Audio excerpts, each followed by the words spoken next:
Hello, everyone.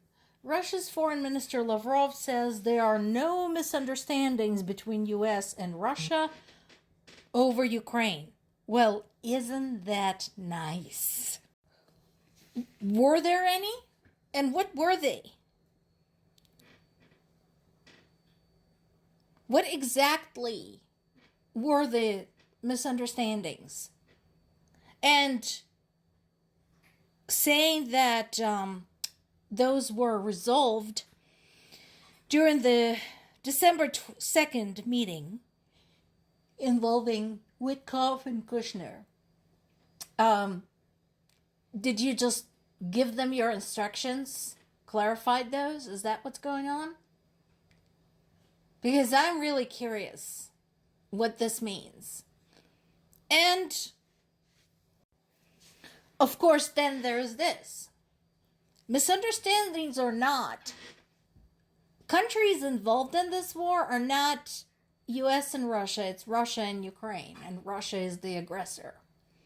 So once again, where is Ukraine in all of this? What business does US have declaring that decisions have been made, considering it's not on their territory that the war is taking place?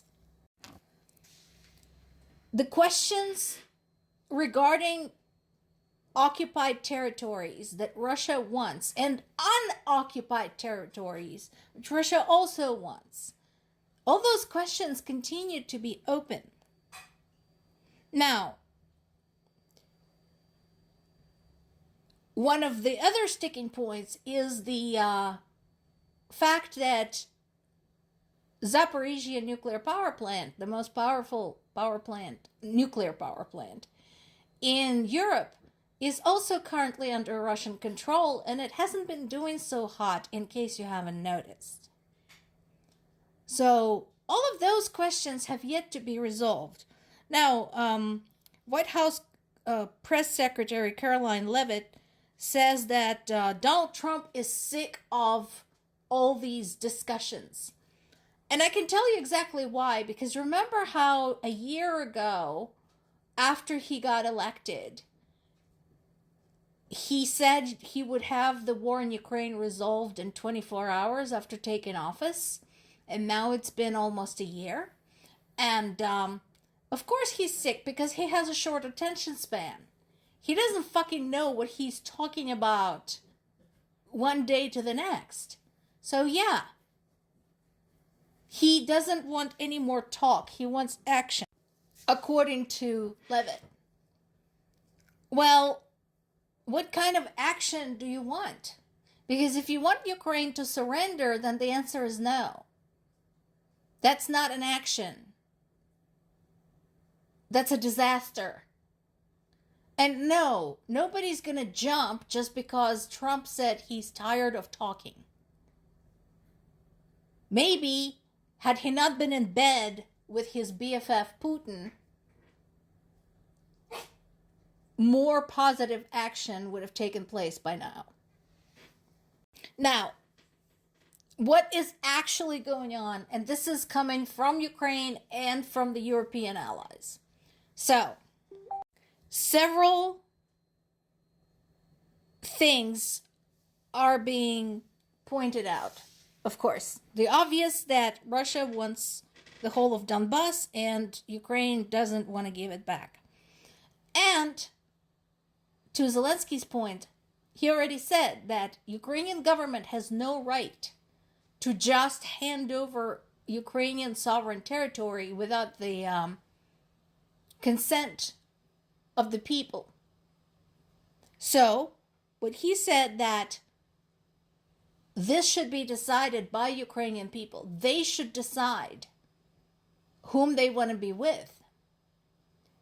And that raises the question of how do you hold such a referendum? Because we have already seen what happens when Russia holds one, Crimea, where basically it was a gunpoint referendum, and then they claimed victory. That means that Russia should not have control over that. that there should be foreign observers and foreign enforcers should such a referendum take place. And all military action should be halted for the duration of the referendum, because how else do you ensure the safety of the voters? That, by the way, is another reason why Ukraine is not holding elections right now. There is physically not a way to do that.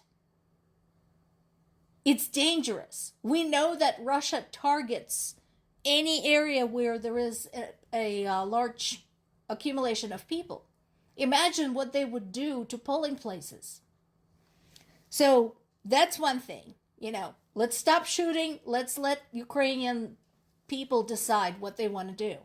There is another suggestion that there is a kind of a neutral zone created in the Donbas region. So condition would be that Ukrainian troops withdraw, but Russian troops do not enter. I don't like it because Russia lies. And I know that they will break that particular condition at the first opportunity. Meanwhile, Russia continues systematically exterminating Ukrainian people through whatever means are available to them. There's been what they're classifying right now a terrorist attack in Kyiv, in Donetsky district. During that attack, during a series of explosions, a Ukrainian National Guardsman was killed, and of course people were wounded. The first explosion went off as the two National Guards were patrolling the area, and then second was one of those double tap things. It was when first responders, police, and rescue workers arrived on the scene. They're saying that homemade explosives were used, and like I said, they're classifying this as a terrorist attack. We have not yet located those responsible. There's been another strike in Odessa that destroyed a train depot and 27 train cars. So this is the result from last week, actually.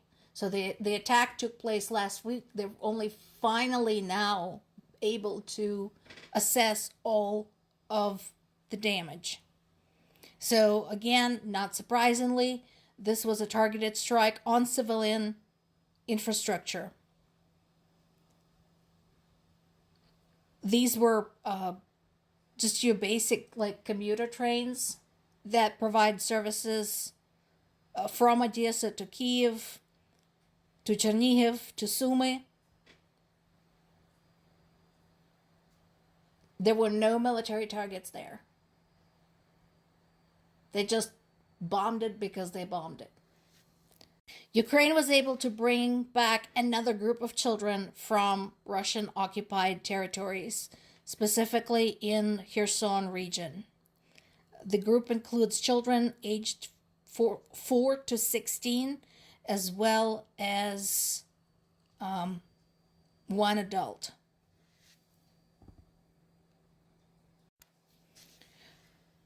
Among those rescued was a 12-year-old boy and his family. Like so many, they lived in fear of capture and torture because of regular searches, interrogations, and threats from Russian military. This year, 270 children have been returned from either Russia or Russian-occupied areas. 270 out of 19,000. More to come.